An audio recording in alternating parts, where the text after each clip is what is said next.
Ladies and gentlemen, it is September 24th, 2024. It is a Tuesday, but for all us wrestling fans, it is Yeet Day because we have a brand new WWE Intercontinental Champion, and it is one Mr. Main Event, Jey Uso.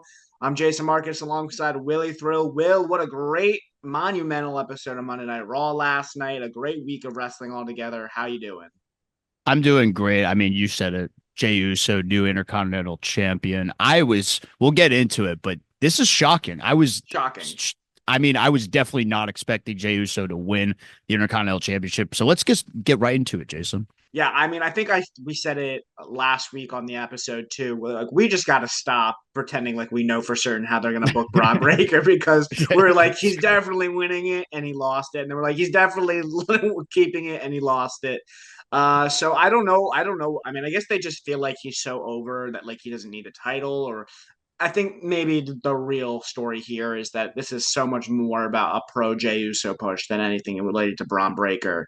But very, very surprised to see Braun Breaker drop the Intercontinental title after really not holding it for that long. Will he only had it for like what, maybe a month? Um, Loses it clean too in the main event. No interference from the Judgment Day or anything like that. No interference from the Bloodline. No interference from Rick or Scott Steiner. Where were they? But I mean, it was a great match on Monday Night Raw. Huge moment for Jey Uso. They made a big emphasis to push that he had been on the main roster for 14 years, Will, without winning a singles championship. But not anymore because Jey Uso is your new Intercontinental Champion. Yeah, I mean, I think you said it right there. It's more of a pro Jey Uso push than like holding back on Braun Breaker. I think if we were to have seen this quick turnaround for an Intercontinental Champion in the past, it would be like, oh man, WWE's lost faith in Braun Breaker. Like they have no Mm. idea. First, and I just get this feeling like him losing actually makes me feel like they have more faith in Braun Breaker than what we would normally see if because like him losing it makes me feel like they have a plan for his like main event push going forward. They kind of want him to take that next step, and they're already kind of like, all right, well, he got his mid card title. It's more to Mm. just add an accomplishment to him. And Jey Uso, we talked about last week, striking while the iron's hot. We talked about this with like the Alpha Academy stuff and Otis, how they kind of blew Mm. by that. With this, it's like, how much longer is this crowd going to be into the Yeet stuff? Luckily, they've been into it for so long, but I feel like now we watched it last night, it Yeah. really hit its apex. Like everyone wanted to see Jey Uso win. There's a great near fall in this match when he hit the Uso splash the first time. Mm. And I was like, and the crowd was about to come unglued. Some even thought that he did win the championship. And it was just a near fall. And I was like, oh man, that's a great near fall. Like they really got this crowd invested, but now Braun Breaker's gonna win. And then Yeah. he didn't win. Jey Uso ended up hitting a big super kick spear into the barricade and then another Uso splash Mm. to win the Intercontinental Championship. I think this was a great moment for Jey Uso. It's a long overdue for sure. But I think they struck at the perfect time and it made sense why they prioritized Jey Uso winning this title now Mm. over Braun Breaker having this like long Intercontinental Championship reign. Yeah, no, I agree. I don't think for how much longer you could have held out on Jey Uso. Like when we were talking about it last week, you had come up with the idea of having Jey Uso essentially like, like a dirty finish, right? Think like with the Judgment Day or something like that. And that certainly would have been an angle that would have made a lot of sense. And I don't think many people would have been like, what the heck? But there is something to be said about, what you're, striking when the iron's hot, just doing it now. The biggest thing I have is like, we are so sure, and we were so sure that Jey Uso was going to play a part in this bloodline stuff coming up. And now I'm like, he just won the Intercontinental title. Doesn't seem like he's going to be going to SmackDown anytime soon. I mean, how much time? We don't have that much longer before War Games in like 2 months. It is he involved at all? Are they going in a completely different direction? That's where my first thought was. And then also, where does Jey Uso go from here? Yeah, I figured, and we talked about it last week, how we kind of figured that ship has kind of sailed for OG Bloodline versus New Bloodline at Mm. War Games, and how they might go in a direction where they have like Cody, Roman, KO, Randy, and perhaps returning Jimmy Uso against the New Bloodline. which I Mhm. still think is the direction they'll end up going with. But I will say this. I do think if you did still want to have Jey Uso end up in this War Games match, I Mhm. think there's a cool visual to be had with Jey Uso holding a singles title, standing side by side with a Roman Reigns who has no title, Mm. and how the tables have kind of turned in that regard. So if they still want to go that direction, I think that's a cool visual to be had. It doesn't even have to be for War Games, but just to have that confrontation between Jey Yeah, Uso and yeah. Roman Reigns with Jey this time being a singles champion, I Mhm. think would be a cool moment. But yeah, I don't think Jey Uso is going to be wrapped up in that stuff anytime So, soon, at least. so any thoughts on where both Jey Uso and Breaker go in the immediate future? Yeah, well, for Jey Uso, one thing I'll say is I hope this isn't a short title reign. I hope, Mhm. I mean, the same way Braun Breakers was, it was kind of shocking. So I hope they don't do the same thing with Jey Uso, where it's like he spent all this time chasing after a singles championship. Let's make it like a meaningful run instead of just an accolade to add on to his career. Yeah. I would like to see him get some big time matchups. Even I think it'd be interesting to see a Jay Sammy match Hmm. for the Intercontinental Championship Yeah, at some point. that would be great.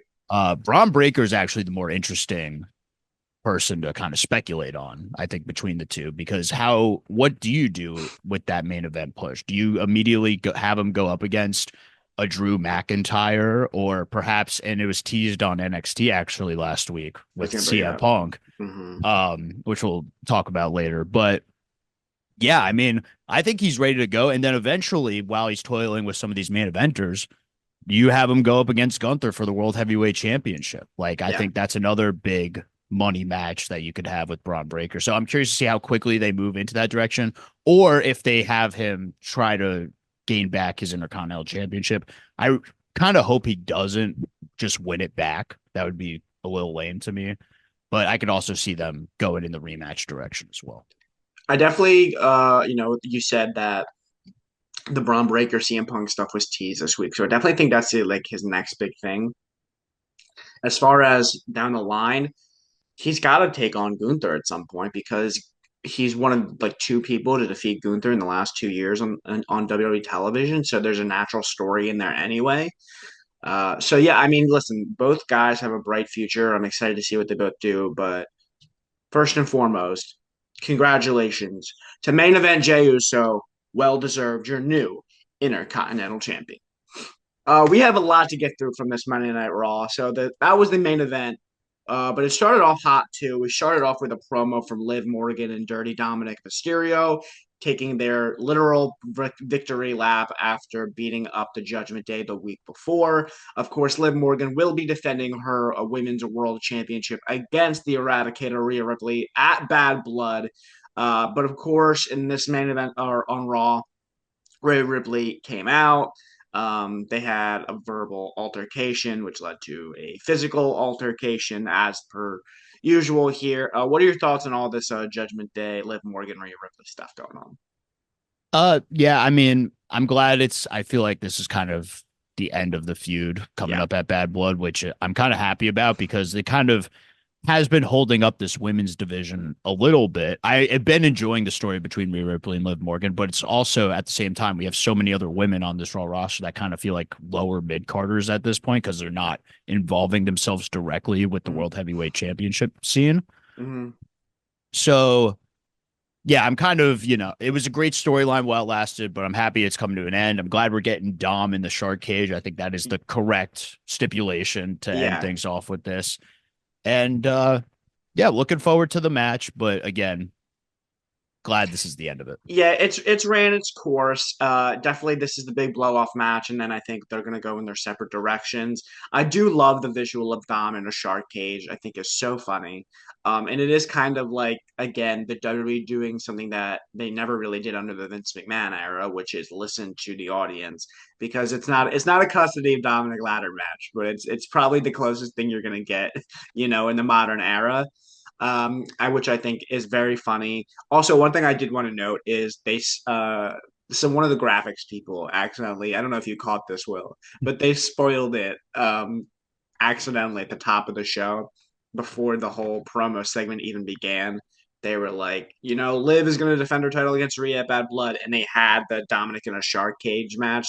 So it was the graphic Mhm. that they were supposed to put on after the promo where Right. they Yeah. announced it. Yeah. Because I saw that and I was like, wait, did I miss something last week? Since when is this a thing? And then I was like, Right. oh no, they just put up the wrong graphic. So a little bit of funny news there, some live TV mishaps, but either way, should be a fun match.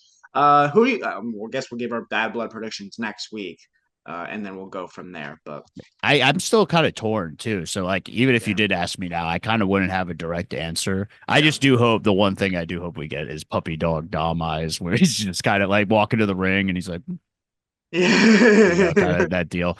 yeah. But yeah, look, I think it'll be a good match and a good way to culminate this feud. No, I'm actually really interested to see where both go from here because I can't think of maybe it's a problem for the women's division as a whole, but I'm like who do each of them who's the next program for either of them? I don't know. But that's a question for next week, I guess. All right. So we had a little bit more Judgment Day stuff as well that we might as well tie into this. We had a promo from Damian Priest talking about his match at Bad Blood against Finn Balor. Neither of them really did anything on the show this week other than this promo. I'm sure we'll get an in-ring segment from both of them next week on the Go Home. Any thoughts on Damian Finn? Yeah, I felt like it was just a nice little recap package. It didn't really Mm, add anything to this feud other than just giving some background, which is always nice to have on a show. You never know when you're going to get a first time viewer. And then if they're wondering about what's going on Raw, it's nice to insert this little package, just kind of recapping the past few months from like Damian Priest winning that World Heavyweight Championship to this point where Finn Balor's kind of, mm. shown his true colors and now wants to face Damian Priest. I'm excited for Bad Blood. I'm actually more excited for Bad Blood to be over. Not because I don't think I'm not because I don't think I think Bad Blood's gonna be a great show and a great card and potentially, one of the best pay-per-views of the year. But it really feels like that Bad Blood, in the way it's intended to be, is a end of a chapter for so many people on the roster. And so I'm excited to see what the next chapter looks like. Where we go after Bad Blood because I feel like so many stories are wrapping up right now. Okay, so after this Judgment Day stuff, we had our program between Sami Zayn, Ludwig Kaiser, and Gunther. Sami Zayn has been begging for a world championship match against Gunther for weeks now. Gunther continues to deny him. Last week on Raw, we saw that Sami Zayn tried to get under Ludwig Kaiser's skin by saying, when are you going to break out from Gunther's wing and be your own person? That did not go well, spoiler. And so we got the one-on-one match this week between Sammy and Ludwig Kaiser. Great match. Sammy wins clean with a haluva kick. After the fact, Gunther comes out and he's all infuriated. He's like, you know what, Sammy? You want your world title match? Well, now's the time to tell you. Still no, which I thought was hilarious. Um, Great stuff all around. Still not an official match. What are your thoughts on this segment, Will? And do you think we will get the world title match at Bad Blood or will we wait longer? Yeah, I mean the way this segment played out, and I do think Gunther's very charismatic individual. I feel like he's showing more of his charisma on the main Mm-hmm. roster during this World Heavyweight Championship run. Even though I get some people kind of want him to be more of that ring general type, take on all comers and I'll take them all down. I do think this adds another layer to Gunther's character of where, yeah, there is some people that might be getting to him on this main roster because he never really, it makes sense. He never really loses. So the one guy who has beaten him in the past might be giving him some hesitation as far as giving him this title shot. So I enjoyed this segment. I thought Sami Zayn and Ludwig Kaiser had a good showing as well. As far as the match happening at Bad Blood, I'm kind of caught up because we all know Triple H loves his 5 match cards, but I Mm-hmm. do think they could add a 6th in this. The fact that they're delaying his answer for so long makes me think that it's not going to happen because we've Yeah. already have the 5 matches that we've been building up for weeks now established for Bad Blood. So, maybe they hold off on it for a little bit, make it like a Raw match after Bad Blood because they do like that as well where the SmackDown before and the Raw after they throw on like a big pay-per-view style match Mm-hmm. that could have been on the card, but this way it gets a little more time and it's a little more memorable. Because this would, if they did Sami Zayn versus Gunther with all the other matches happening on the card, I think it would kind of get lost in the shuffle as far as talking points for Yeah. Bad Blood. So I could see them doing this on the Raw after Bad Blood. So you're a fan of them seeing more of these higher profile matches on TV. Like even Jey Uso Braun Breaker this week theoretically could have been a pay-per-view match. Yeah, I mean, we talked about that. Also, Braun Strowman and Bronson Reed we'll get into. That could have Mhm. been a main event if they wanted to do it. I'm sure it will be whenever they do that Yeah. match. But for Gunther and Sami Zayn, yeah, I mean, in general, you want to have high profile matches, especially if you're sticking to the 5 card for the B show kind of Yeah. style. Like you're gonna have to have high profile matches in that case. Of course, you could have. I'm also. It could go either way though. Like I don't mind if they added a 6th or 7th match on the show, but if they are sticking to that 5 match card, yeah, throw on some high profile matches on Raw and Yeah. try to get people watching, especially during this time where Monday Night Football is going to be going on weekly. You kind of want to have Right. those high profile matches in the fall season. Yeah, I just feel like I agree. I don't think it's not a possible. When's the last time we got a legitimate world title match on television? You know, it's been a I feel while. like I feel like when Seth was champion, they did it a lot. Like Yeah. he would defend that title a lot with the World Heavyweight Championship. But yeah, no, I mean I don't mind it either way. I think it's a nice little rating draw that they can do. Yeah. Well, we'll see. We'll see coming up when we're gonna get it. I mean, we're definitely gonna get it because that is the world we're living in, pro wrestling. So you mentioned this a couple of minutes ago. So let's get into it.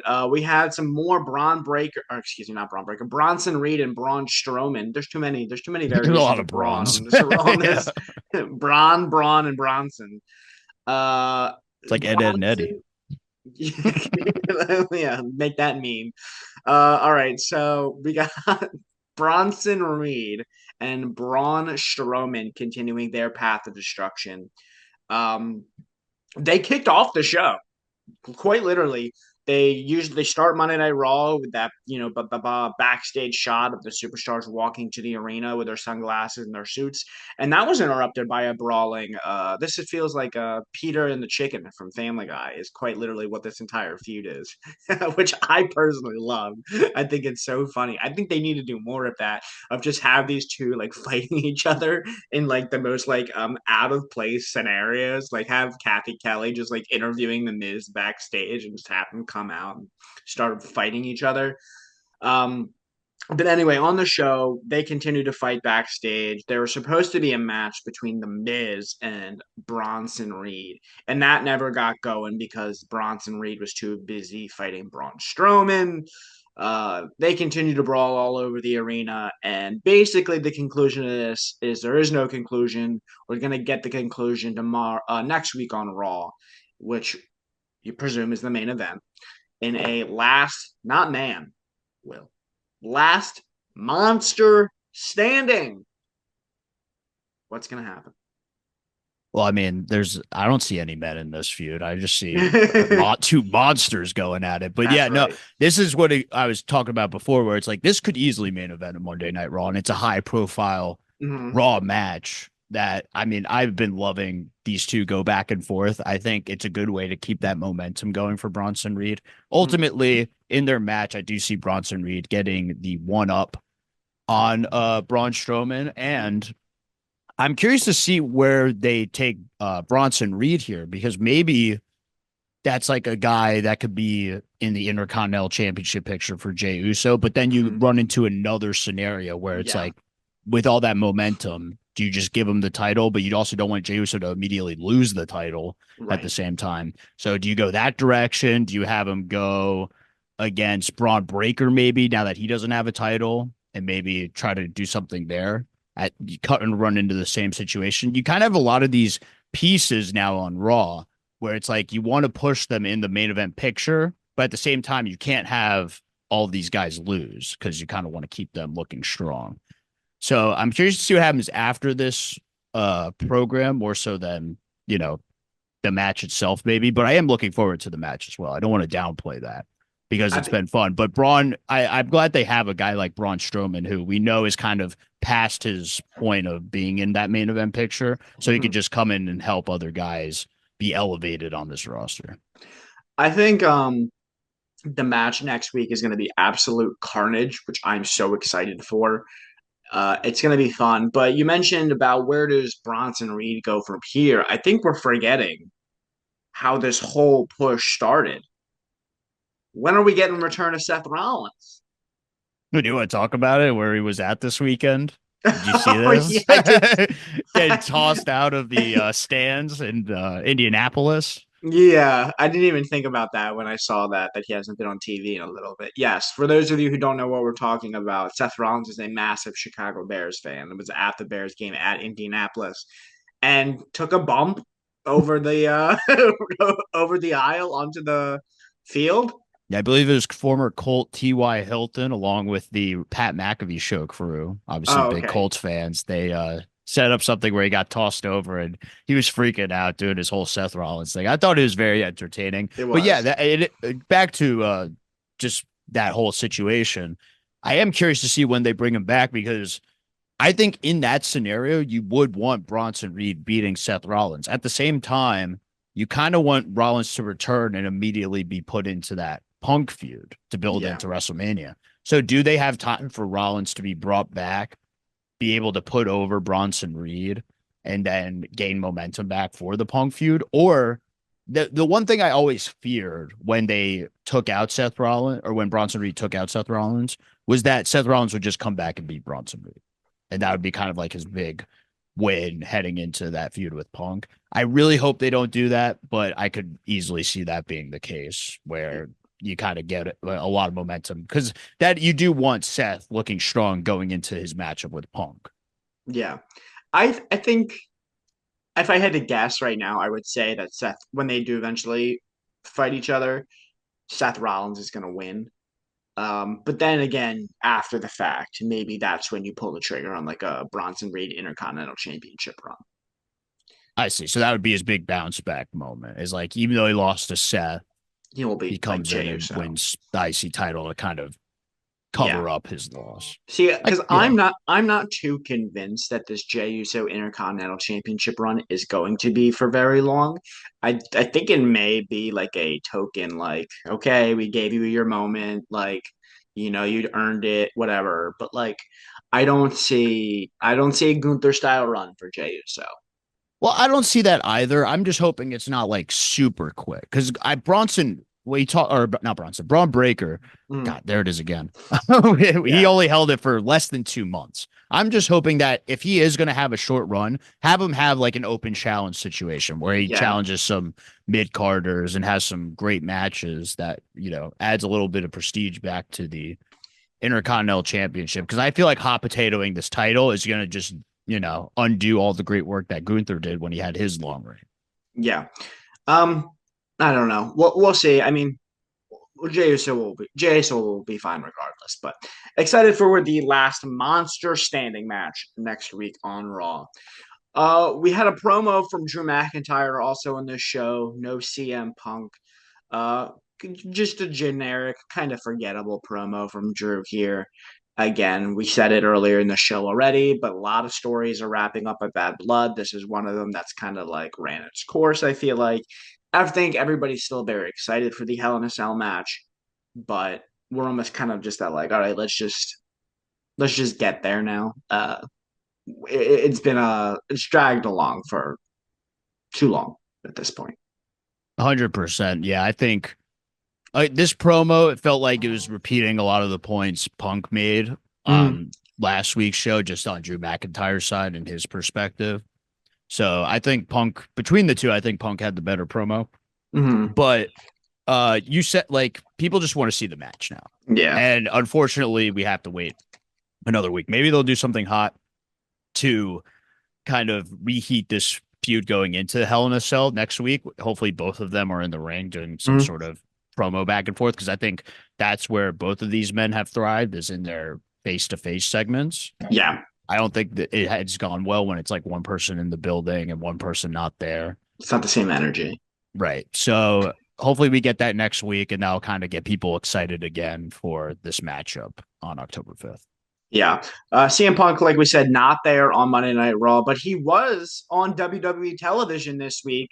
Will he was on NXT, Not on doing CW, not by on the the way. CW, by the way. Yes. Apologies. Yeah. apologies to our audience members who were on the CW looking for NXT. Next week, right? Uh, yes, next week, October 1st. It's not tonight. Sometime It's very next week. soon, it will be debuting on the CW. But when it does, in Chicago, CM Punk will be there. He made so on this most recent episode of NXT, he made 2 appearances throughout the show. The first one, he came out and was teasing he had a big announcement for the show, and he wasn't able to deliver it because he was rudely interrupted, Will, by the NXT Women's Champion Roxanne Perez. Now, any wrestling fan who's on the internet, which is like 90% of you, know that CM Punk and Roxanne Perez have a very close relationship. Roxanne Perez mentions it in her promo here that she grew up a massive CM Punk and AJ Lee fan. Roxanne Perez is essentially one of CM Punk's what do you call them? Not like Idols. wrestling, like wrestling children almost. I see what you're saying. The other way. Yeah, like the CM Punk is a father figure to Roxanne Perez in real life. You just know that CM Punk was like, I'm gonna come on to NXT. I want to do my main event thing that we'll get to in a minute, but also give me a segment to put over the women, which has always been a big thing for CM Punk. He's always been very supportive of the women's division.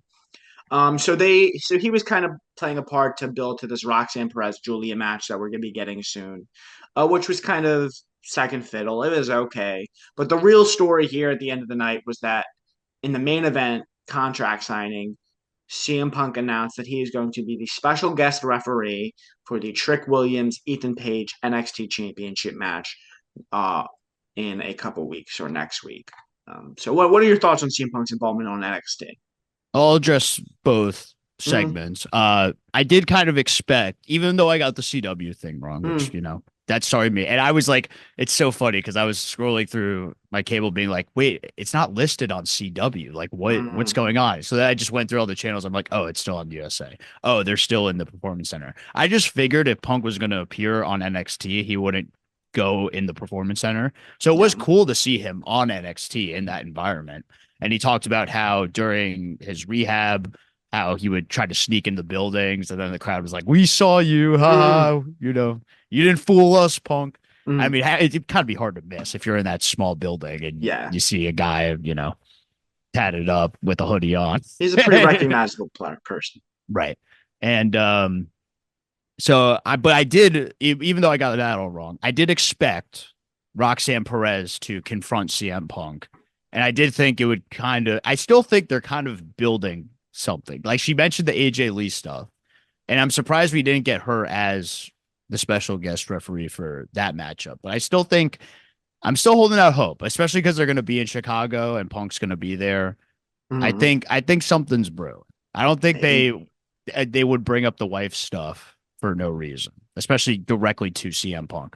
Maybe it is a throwaway line, but we'll have to see.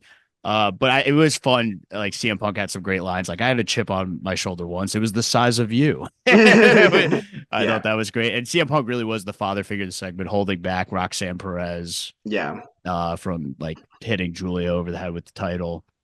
So I thought this was a fun little segment and a fun little, I guess, callback to some of the stuff we've seen between CM Punk and Roxanne Perez in the past. Now to the main event. Do you know, Jason? This was so difficult for me because I had to watch my favorite wrestler stand side by side with my least favorite basketball player, Tyrese Halliburton. I had no idea where this was going. And it was just like, oh man, it was tough because look, he's actually not my least favorite basketball player. I do actually think he's great, and there's other basketball players I dislike more. But just what he did to my Knicks, it's tough.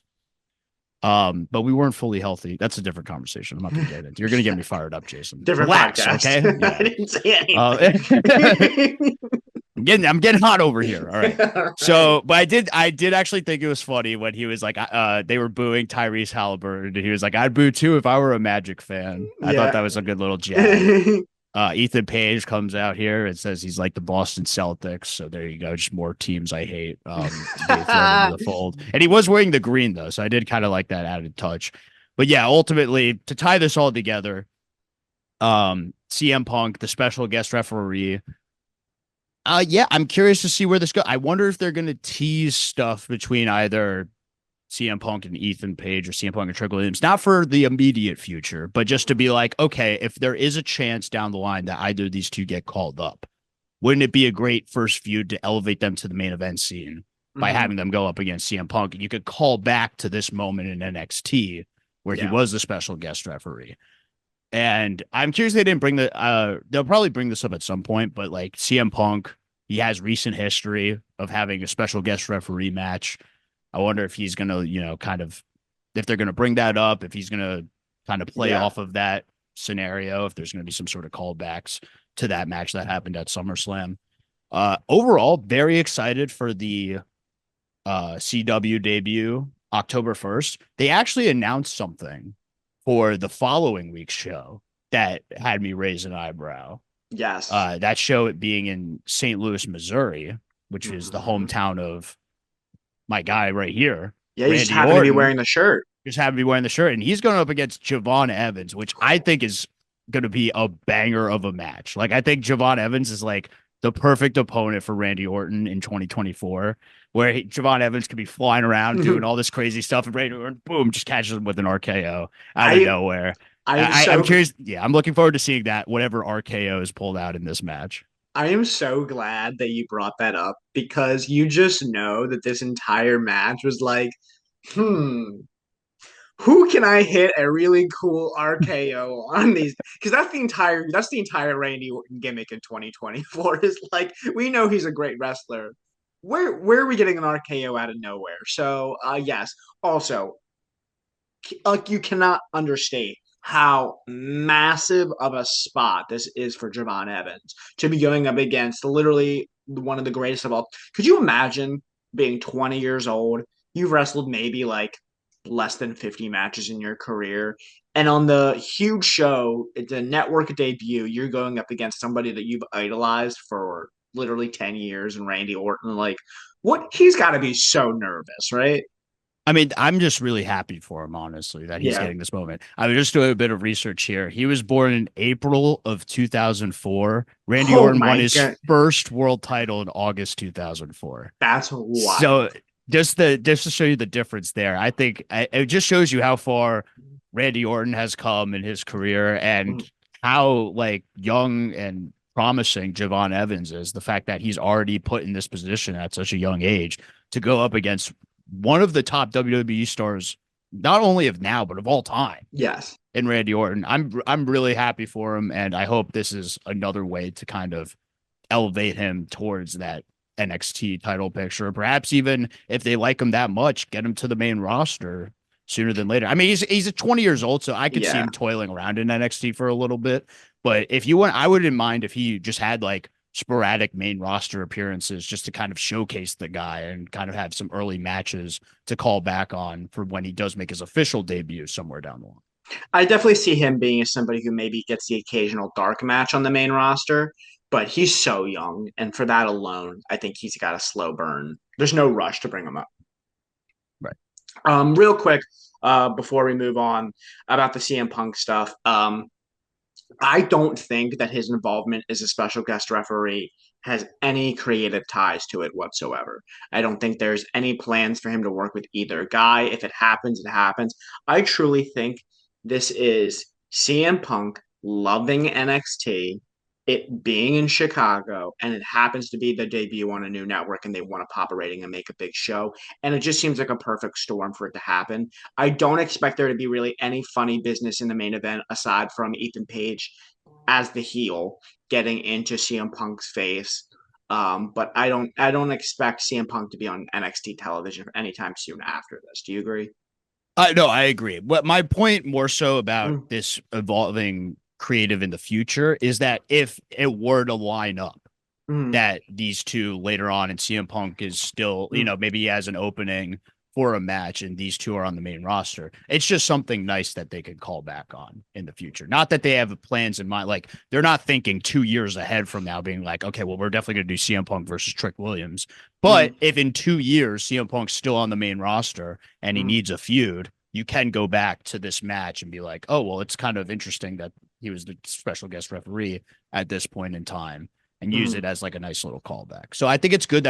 And it's kind of just like one of those things you kind of want your main guys to interact with as many people as possible when they do go down to NXT, because you just never know what could happen.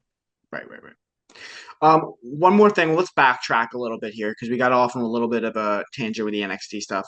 We have one more thing from Monday Night Raw that I really want to talk about here. And I think it is the best story going in WWE currently. And that is the stuff with the New Day and what is happening with the New Day as we lead up to the 10-year anniversary. So last week on Monday Night Raw, we kind of hit a boiling point with Xavier Woods, who kind of got into Kofi Kingston's face after the LWO interfered on their behalf. And he basically said to Kofi, why am I not included in these plans? Why am I left out of the loop? And this week on Raw, he was like, we need to take things more seriously. And Kofi gave him the green light. He said, okay, you don't like the decisions I've been making? You make the decisions. You be the quarterback of the team. And so the New Day has a match against American Made, and Xavier Woods loses his cool, and it costs the New Day the match.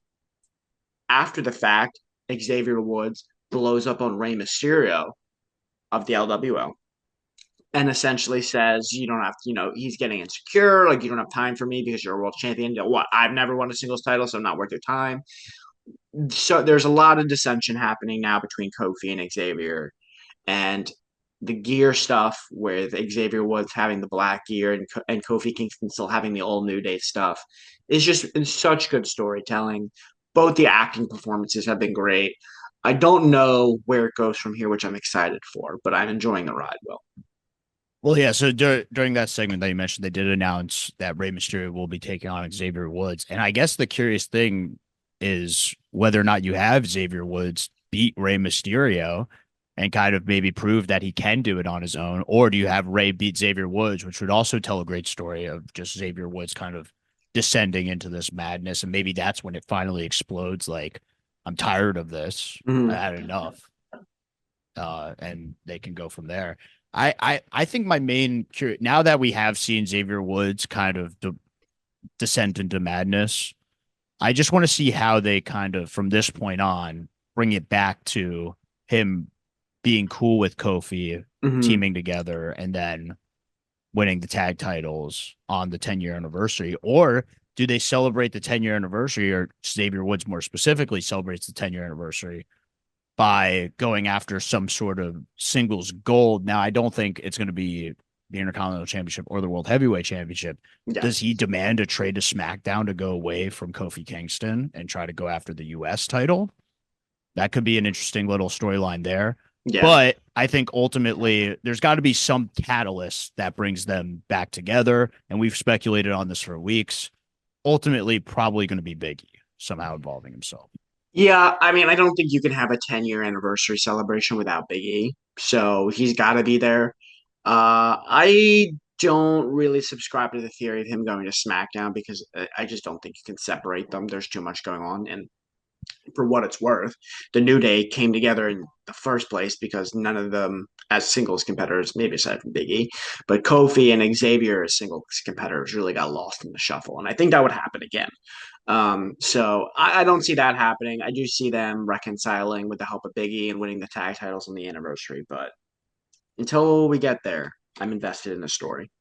Or I just thought of this actually, because you're going to have these big shows on NXT that we mentioned. Do you just have them do like a little one-off match against like an Oba Femi?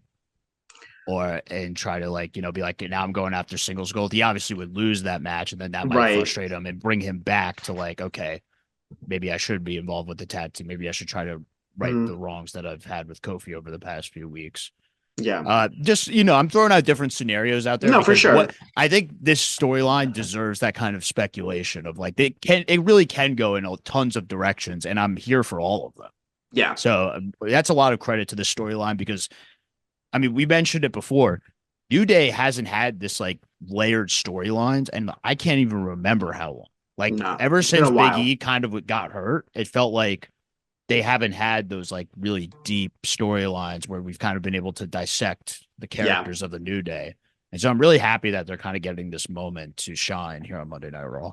Yeah, so am I. I'm loving what they're doing. I'm excited to see where it continues. Also, next week, you mentioned Xavier Woods and Rey Mysterio, also getting Kofi Kingston and Chad Gable. So one match will certainly play into the other for sure. Oh, All with right. that being said, hold on, just before we Yeah. circle to the next thing, I could see a situation where Kofi beats Chad, Xavier loses to Ray, and then that causes tons of Yes. dissension between the two. 100%. I agree. Okay, so that was Monday Night Raw from this week. Good show overall. This past Friday we had SmackDown. And as per usual with SmackDown, it's pretty much rinse and repeat the same three storylines that they got. It's the bloodline stuff in the world title, the women's matches, and the US title. And there's really nothing much else. Um, well, let's talk about the big story, I guess, coming out of SmackDown, which is the whole bloodline stuff. We got a really nice cinematic piece with Cody and Roman at Georgia Tech Stadium. They are going to be teaming up against Solo Sikoa and Jacob Fatu at Bad Blood. And at this segment, we Cody and Roman basically talked about how they're going to be teaming together, but they're not friends. And there will be a time very, very soon when Roman is coming back for his championship. What did you think about this piece, Will? I really enjoyed this. And I want to start with that. I really enjoyed this cinematic little Mm-hmm. piece that they did between Roman and Cody at Georgia Tech Stadium, and they had a lot of good flashbacks to Roman's time being a defensive lineman at Georgia Tech. I actually watched a little highlight tape of him. He was a beast. Like it was clear like he could have been in the NFL, like easily scouted. Uh, but I just want to say that first because I did find there to be a little bit of campiness to this segment. Just as far as like each time they delivered a line and then the instrumental would come in and be like, "This is my stadium." Boom. And it's like, I've been around wrestling my whole life. Boom. I was just like, it was maybe a little bit over the top, a little like melodramatic in that sense. But I did enjoy it. I think they should do more stuff like this. But maybe at certain points, I wasn't having the reaction I was intended to have. It was very intense, and it did make me look forward to this tag match coming up at Bad Blood. I do want to see more segments like this, but there's got to be some sort of way to make me get the full feeling of like this is an intense stare down without me kind of giggling at the fact that they're throwing in these instrumentals while they're delivering one-liners to each other. Yeah, I would love to see the bloopers from this because I have a feeling that both guys were like just breaking character and cracking up a lot. Do you get that Right. vibe as well? Like I I feel 100%. like that'll never see the light of day. But I don't know. It was fun. It was fine. I didn't really have too many thoughts on it. They set up certainly the Cody Roman 3 at some point, which I don't know when. When do you think? When's Cody Roman 3 happening? I mean, the great part about it is like it could really happen whenever. And it I don't see it happening this year. Let's make that clear. It's not going to happen before the end of 2024. But it's just curious because I don't think it's going to happen at Mania either.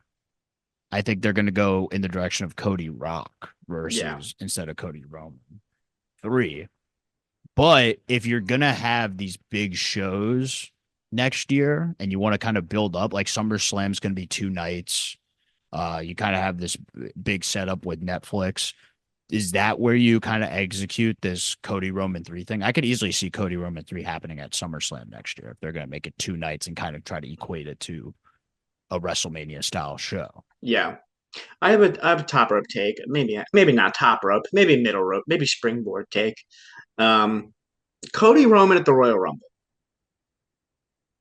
It's not horrible, but want, I really want Roman in the room Oh, okay. I see you. because I think that just is like a cool thing to because we haven't seen the tribal chief Roman Reigns in a Royal Rumble. And I think now that we've kind of gotten past the era of where we groan when we see Roman Reigns in a Royal Rumble, I think Yeah. it would just be cool for him to turn around and have him be in the Royal Rumble. He wouldn't win, obviously. My pitch for this, another maybe springboard take, I'd have Jacob Fatu eliminate Roman Reigns from the Oh, Royal interesting. Rumble, and then that Yeah. would set up their match at WrestleMania. Hmm. Um, And that, of course, would be through the direction of The Rock. Right. So that's So kind of you're where I don't know, because I at the unhated. same time we're kind of booking way ahead for the Royal Rumble, but it does have me thinking like who ultimately does win the Royal Rumble, and I think you just get the Cody Rock match anyway without having Rock win the Royal Rumble. Mhm. But I think there's some storyline justice to the Rock winning the Royal Rumble, especially after last year when Cody won the Rumble and Rock tried to take away his moment after winning the Mhm. Rumble. It would just come full circle if the Rock would win the Royal Rumble, be like, now I have the guaranteed shot. You can't take this away from me, Cody. I get this main event that I wanted last year, but this time it's against you. Mhm. Because and then we could kind of start to peel down the layers of the Rock, where it's like, did he really want this family match with the tribal chief, or did he just want to win the championship and take over WWE one more time? Could you imagine if we got The Rock in a Royal Rumble match in I think 2024? I think there's some fun to be had there. And I think especially having The Rock, Roman Reigns, and John Cena in the same Rumble match, that's Yeah. going to be the biggest. That's going to really elevate the Royal Rumble to a level that we've never seen before. Yeah. I just love this idea of like Jacob Fatu and The Rock in the Royal Rumble, and The Rock tells Jacob Fatu to eliminate himself. That'd be great, because that's kind of what I picture is like The Mm, Rock would order Jacob Fatu to eliminate Roman Reigns after they've all kind of teamed up on him, and mm, then he could basically pitch to like, okay, you got your moment, buddy. Now mm. see you later, Get whatever. your ass to the back. And then, Yeah. of course, you could have some shenanigans go on where it doesn't actually happen, but then Jacob Fatu gets Yeah. eliminated by someone, so on and Mm, so forth. But we'll get to all of that stuff when we're closer to yeah. the Royal Rumble. I think there's a lot of different directions to go to. We still have Survivor Series, which Yeah. even though I kind of have a picture of what could happen at War Games, it could really be anything. We still have Ricky in the waiting in the wings. And yeah. Where could he end up? Yeah. Ricky's surprisingly not on SmackDown this week. They're holding them back. Yeah, they really are. He's been buried. Um, okay, bringing it back to SmackDown, we got the Cody Roman segment. We end the night with Cody Rhodes and Kevin Owens having some shenanigans. So KO was supposed to team with DIY, I believe, against the Bloodline. And DIY got attacked, and the Street Profits came in, and so now the Street Profits are involved with the Bloodline, and then Cody came out to make the save, and then KO had a chair and looked like he was going to turn on him, but Kevin Owens has been fighting back. They're really telling the story of Kevin Owens fighting back his urge or his instinct to turn on Cody Rhodes to prove he's a new man, that he's turned over a new leaf, and it's going to happen at some point, right? Will?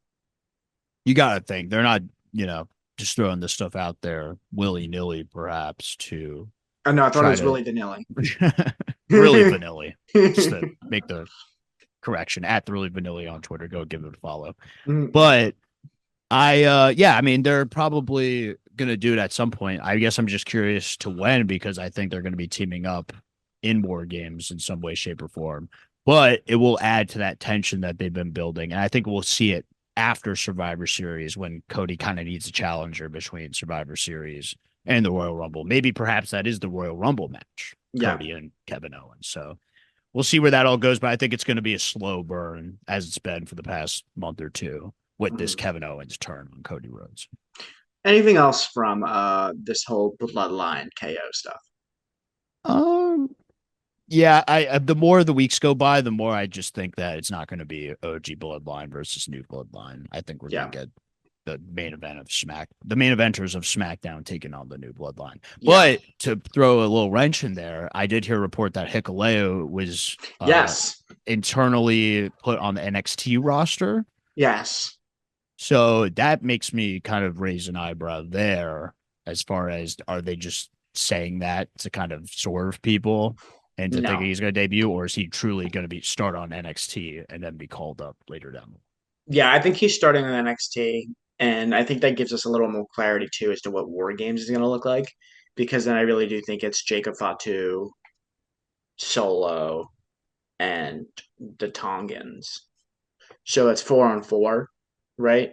So that's Cody, Roman, KO, and Randy. You were pretty quick to dismiss this idea that there couldn't possibly be a swerve on this whole report. that Hikuleo was put on the NXT roster. I think in the modern era of 2024, you got to play that 4D chess. You got to know that your fans are on the internet all the time and to kind of be like, oh, well, they put him on the NXT roster, so he's probably not going to be on there. They did that. They've done this 4D chess before with Drew McIntyre and Jack Perry when they took the picture together. And then he had to take it down. Everyone was like, oh, well, CM Punk must have told him to take it down, or WWE must have told him to take it down. But really, ultimately, it was probably just Drew taking it down to add a little spice to the feud and make it seem like, oh, well, they don't want me to have this picture up. They've done so. I just think it could be another one of those scenarios. Maybe it is. He's just on the NXT roster, and I'm kind of thinking way too far ahead. But I just don't see that. Like 4-on-4 seems kind of weird if you try to insert Jimmy back into this picture, which I think needs to happen sooner than later. I don't think you want to have Jimmy waiting in the wings too long. Another side of that, though, there's been reports on Jimmy maybe not feeling 100% ready to go for his return. So we'll have to see if that maybe plays a factor as well. And maybe that's the reason why they put Hikuleo on the NXT roster for the time being, because they don't have any plans to bring back Jimmy Uso. A lot of ways they can go. I'm not going to officially, though, rule out Hikuleo being a part of this storyline.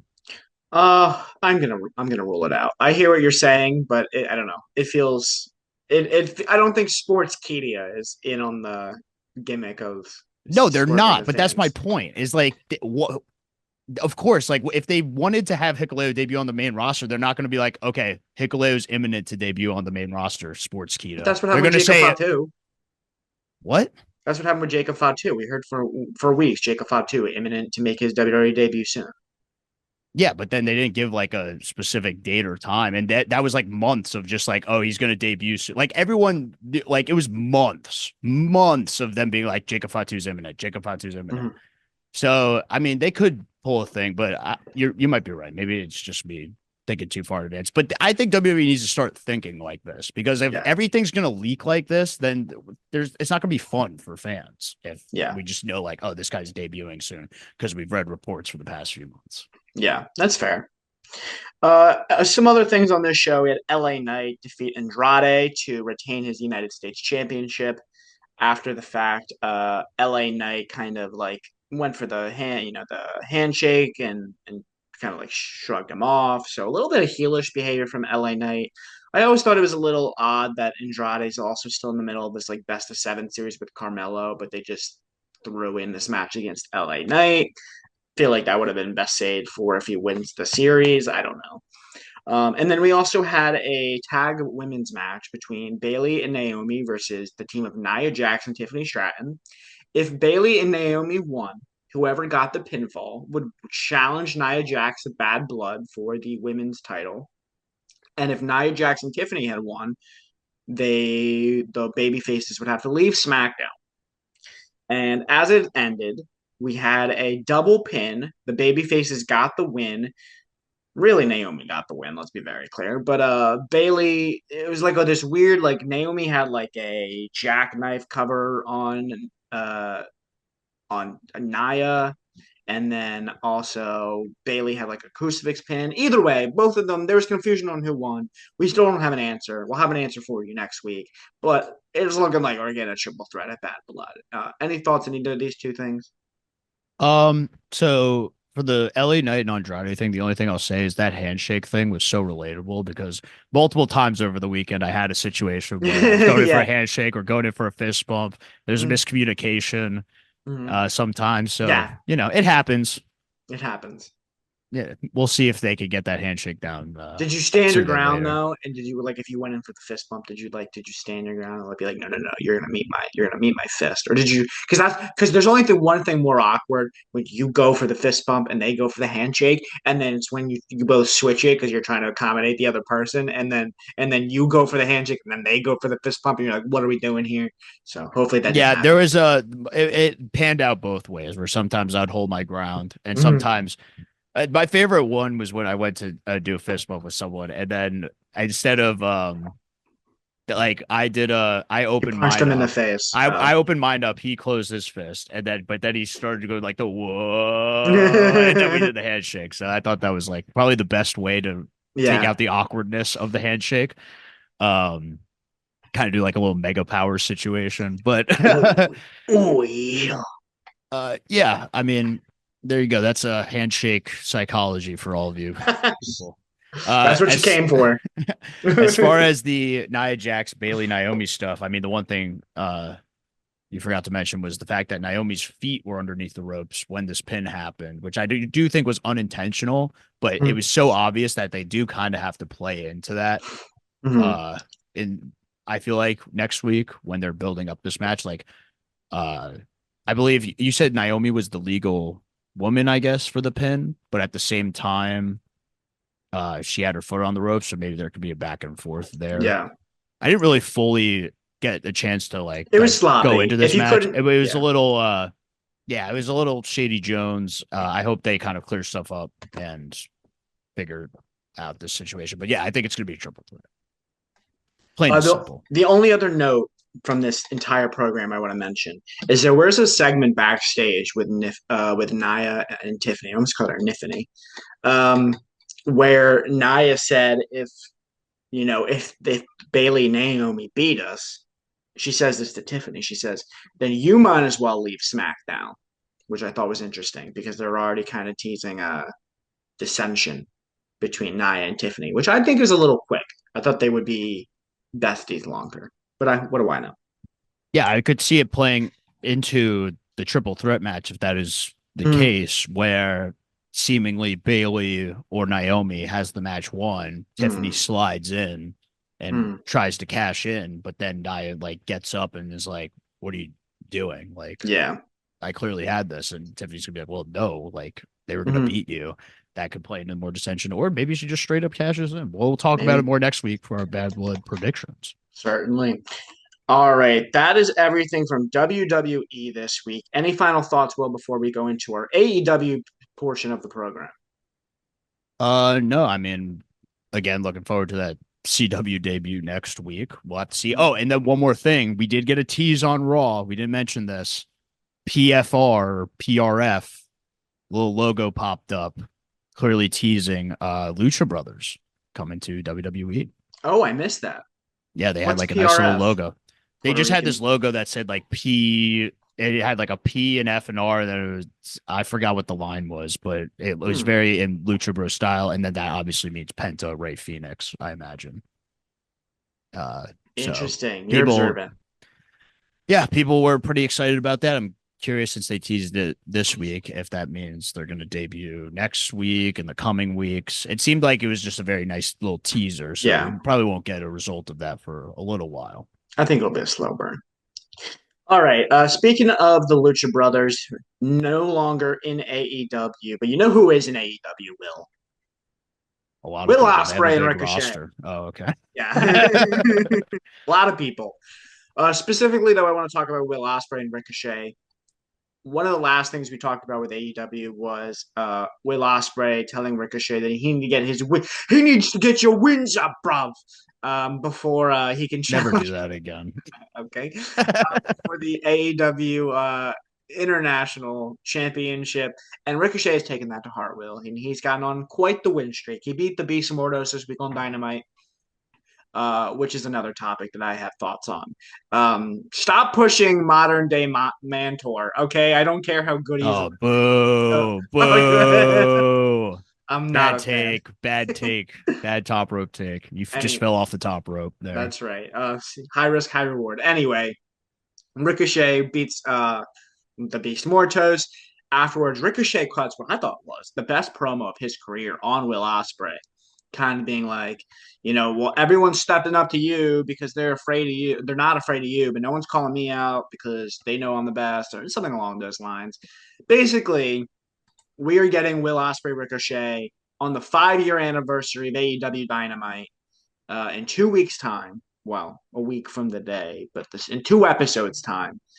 Um, and I thought this was interesting. Listen, I love Osprey. I love Ricochet. I'm very excited for this match. But with all the stuff Will Ospreay has going on, where he's also currently building to a tag title match where he and Kyle Fletcher of the United Empire are taking on the Young Bucks tomorrow night at Grand Slam, it just feels very convoluted and messy per AW style. And there's just too much going on here. But point is, I'm excited for Will Ospreay Ricochet. Yeah, no, I mean, I think you want to have a high profile match for the fifth Mm, anniversary of Dynamite. It is a little tricky, I will say, because AEW's in a situation where they're just a cold product. And mm, they say when you're cold, you can do nothing right. When you're hot, you can do nothing wrong. When you're cold, you can do nothing. So in this situation where I think if this was 3 years ago, in fact, we did get a situation like this 3 years ago when they announced Bryan Danielson and Kenny Omega. It was like AEW is so hot that people didn't really necessarily question that mm, Bryan Danielson versus Kenny Omega was being put on too soon. They were just like, oh my gosh, this is awesome. We get a mm. big dream match for one of AEW's big shows. Now that they're cold and we're getting this dream match, it's like, oh, well, maybe you should have waited a little bit Mm. to have this matchup on. Yeah, and I clearly you didn't watch Dynamite because the Beast Mortos and Ricochet tore the house down. This was fucking awesome between these two. Beast Mortos was the perfect opponent for Ricochet versus like Sammy Guevara, where they're both high flying and they Mm. somehow gave more offense to Sammy Guevara. I think Beast Mortos was a perfect base for Ricochet, not only because he's this big beast that can kind of once again base for Mhm. Ricochet, but he also has his own lucha style where he could kind Yeah. of match Ricochet in some of those elements. So I thought this was the best Ricochet match on Dynamite, clearly, Hmm. that he's had so far, or just in AEW in general. And yeah, I'm definitely for Beast Mortos, which you could catch All I Want 3. I'm gonna give a shout out to my ETU guys. Shout out Jack Solomon, Struggles. They put on great shows in New Jersey. Beast Mortos is going to be taking on Marcus Mathers, who we got a little preview actually on Collision when Marcus Mm. Mathers was one of the local guys who got in the ring with Mortos and Roderick Strong.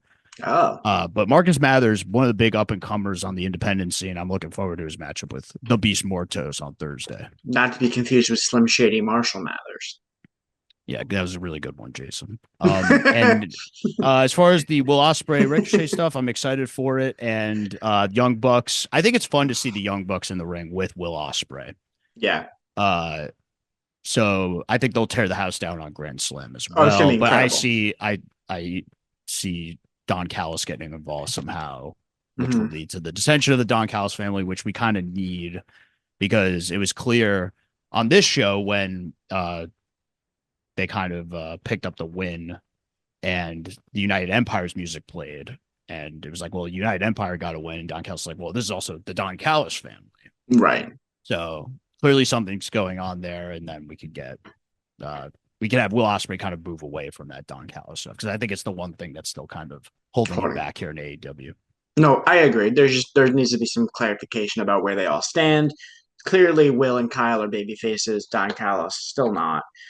So I'm sure we will get that turn as soon as tomorrow, potentially. Anything else from AEW you want to talk about?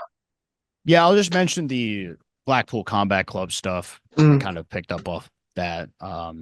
As far as the trios, because I was very critical of the angle with the trios championships, where they do the turn, but they still hold the trios championships. Uh, they did a promo segment where Pac and Claudia were kind of calling Wheeler Yuta back to be mm, like, hey, we still have these trios championships. We got to defend them, and we're going to defend them at Grand Slam. So you better be there and be ready to go. So they're clearly like not what I'm glad what they did in that segment that I'm happy they did was acknowledge the fact that they still kind of want to team with Wheeler Yuta, but also make it clear like we're not cool with your position mm, on Bryan Danielson. And then the fact that I thought Yuta actually did some really good character work for the first time in like a really long time, maybe since he's debuted in Dynamite, where mm, he's kind of been out of it. He's not the same Wheeler Yuta that we've seen. And then they did an interview segment with Alex Marvez where he's like, yeah, no, I mean, I guess I'm really, I'm going to go out there and defend my titles at Wrestle Dream. And Marvez is like, you mean Grand Slam? And then a production guy comes in, he's like, hey, by the way, you left your trios championship in the locker room. And he's like, yeah, no, I mean, just mm. been really out of it. So they did a really good job of playing up the fact that he's just not in the right headspace. And I think it plays for an interesting dynamic in the trios match where like Wheeler Yuta does kind of have to show up and Yeah. defend the trios titles because that's kind of what he's built on. But at the same time, he's not with all the stuff that the Blackpool Combat Club has been doing. Yeah. So I think that's more interesting for like a trios match than just having either Pac and Claudio defending it 2-on-3 or forcing Wheeler Yuta to defend it 1-on-3, like we've seen in previous Yeah. situations like this. That being in WWE, I don't think they've ever done something like this in AEW. No. But I'm looking forward to it. I'm curious to see what the dynamic is and if Wheeler Yuta finally snaps and that causes the Blackpool Combat Club to lose their trios titles quickly. He's gonna get absolutely mauled, isn't he? I imagine once they lose the titles, or maybe if he's not in the right headspace and the other trios team catches them off guard, Mm. um, that's Yeah. what leads to the mauling. But yeah, I'm looking forward to it. And you missed, or maybe you caught it later on, but your buddy Alex Abrahantes Yes. getting beat up. I mean, Mm. it's a shame. I Him know. It's and been Private Party. What did you think about that whole segment where like John Moxley hammered on Isaiah yeah. Cassidy's hand? They're clearly continuing this takeover angle between the Blackwell Comic Cup. It was supposed to be Private Party and Commander, I believe, going up against that trio for the Yes. trios titles, but I don't know if that's going to be the case after this meeting. No, I don't know. I don't. I was about to ask. I was like, who are they defending against Grand Slam? I don't even know. Um, is the I'm still confused. Is this John Moxley stuff tied in with the Blackpool Combat Club? Because it feels separate. Well, it's this new Blackpool Combat. I'm Right. saying the Blackpool Combat Club. That's probably not their official Yeah. name, but it's when I say the Blackpool Combat Club, I'm talking about the new one with Moxley, Marina Shafir, Pac, Yeah. and Claudio. Yeah. I don't know. I mean, I like it. It's different. It's interesting, but um, where could it be going? Um, I think if they do have this take, the one thing I didn't mention, which I thought was interesting when I heard it a few times, was does this have any involvement or is this going to play a part in the eventual debut of the much speculated Hurt Syndicate? That Uh, being Bobby Lashley, MVP, and Shelton Benjamin. I'm curious to see if that plays a part in any of this storyline or Interesting. if that's a separate thing in AEW because there I were don't see them reports that they fitting in are anywhere. imminent in AEW. I don't see them fitting in anywhere. The Hurt Syndicate? Well, I Yeah, mean, they're coming, so they got to fit in somewhere. but not with that storyline, I guess. Okay. I mean, if it's a thing where it's like this group is taking over AEW, maybe you could do this angle where like Tony Khan's hired someone to kind of put them in check, and that Yeah. would be MVP, who's a better talking head for a Tony Khan than like a Christopher Daniels, and Yeah. then you have him flanked by Bobby Lashley and Shelton Benjamin. If they are imminently coming, my pitch would be they are the trio that challenges for the titles at Grand Slam. Now that there's a story of why the original challengers can't be there, and then they can win the titles right away with Wheeler Yuta being the one to take the fall, and that leading to him being kicked out of the Blackpool Combat Club. Yeah, the way this card's set up is that Private Party's still defending, but they're picking someone else as their partner. It's not going to be Commander. So Okay. maybe they just do Private Party and Bobby Lashley. Yeah. Yeah, But we'll have to see. we'll have to see. All right, Will. Anything else from this week you want to touch on? No, I mean, had a great weekend on commentary. I'll Yes, plug that for tell us now. about that. So Saturday, Spaces the Place 3 for Remarkable Wrestling, another great show with my guy Jack Solomon, Iron Jack Solomon, who always kills it on commentary. Such a fun commentator to go back and forth with. And we were back in the NYWC Sportatorium, a very uh how should I say this? It's a rich history of wrestlers who have come from the NYWC camp. So it's good to be back in the Sportatorium. And it kind of came full circle for me because when I started commentary, I went to a show in the Sportatorium and I asked, how do I get involved with this? And that's what led me to Remarkable and down this path. But I never actually got to do a show commentating at the NYWC Sportatorium. So it was a nice little full circle moment for me. And we had a great main event between Gabriel Sky and a longtime veteran, hardcore legend, perhaps in Northeast independent scene, Danny DeMonto. So that was a lot of fun. And then obviously the next day, Create a Pro Big Bang, my first big show. And I was not expecting this until 30 minutes before the show, but I got to do commentary with former AEW TBS champion Chris Statlander, who's also a Create a Whoa. Pro graduate. Had a blast doing commentary with her, and then also got to do commentary with one half of the Create a Pro Tag Team Champions, Bryce Donovan.